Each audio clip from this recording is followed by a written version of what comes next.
Payne, I'd like to now yield to Mr. Royce. First time as we make a Zoom. Thank you, Mr. Chairman. And I really want to thank all of our witnesses who have been so engaged on human rights for being here today, and especially our former colleague, Joseph Cao. It's good to have you with us on an issue which I think really touches all of us.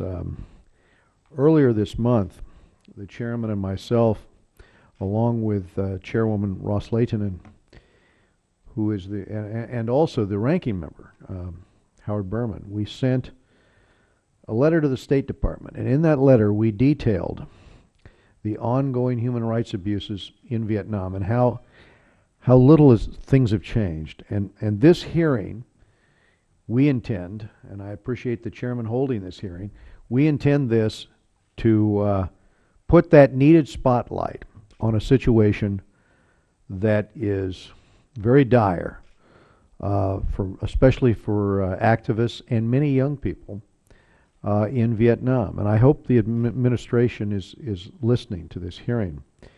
I think one of the cases brought to our attention speaks to all of us. The case of Viet Khang, who is a songwriter in Vietnam. And he sits in a Vietnamese jail for simply writing songs and posting songs on the internet. One song he wrote was entitled, "Who Are You?"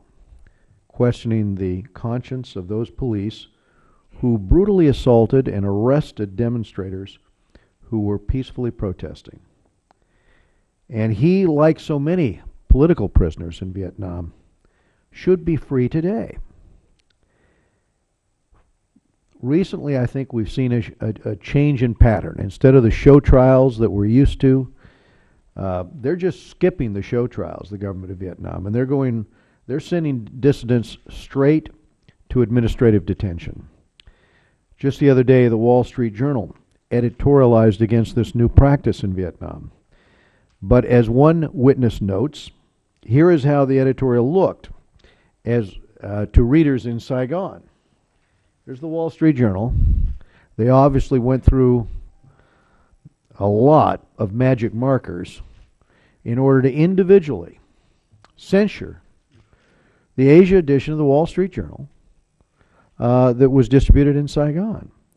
So you've got many brave Vietnamese men and women who are standing up for their rights, for the right to free speech, for the right to some measure of freedom, and they deserve our support. And what we're talking about today is not some isolated cases. We're talking about the norm in that society today. And we'll hear today that the situation, especially for young bloggers, young writers, young songwriters, for the youth, it's deteriorating in terms of the measure of freedom in Vietnam. I have legislation that calls for Vietnam to be placed back on the CPC list with respect to religious freedom. I also have legislation that Joseph Cao and I worked on that would identify and sanction those individuals in the Vietnamese government committing those human rights abuses. It is the least we should do. We must do at least this. And we should move these bills, and I thank the chairman for holding this hearing. Thank you very much, Mr. Royce.